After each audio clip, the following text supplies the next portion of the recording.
Саламатсыздар команда, бүгін мен сіздерге отписка жасауды үйретемін. Отписка жасап отырып, дайрект смс жазуға болады. Мысалы, менде ручной отписка жасап отырмын. Қазір программалардың көбі жұмыс жасамайды.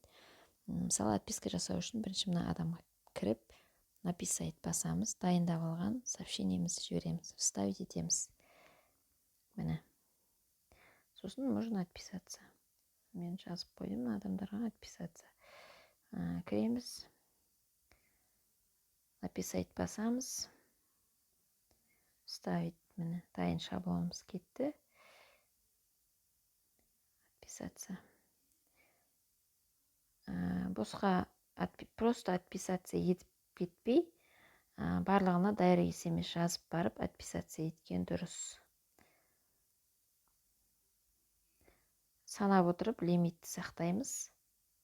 Лимитті сақтамасақ, аккаунтымыз блокқа түсіп қалады. Сол себепті сағатына 10-15 дайрект смстен артық жіберуге болмайды. Мысалы, мына отписаться етіп тастаймыз. Көбіне қарап отырып, оқушылар болса жазып керек емес.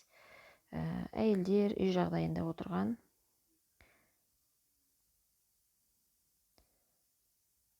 бала күтімімен отырған келіншектерге дайрект смс қарап отырып, парақшаларына қарап отырып жазуға болады.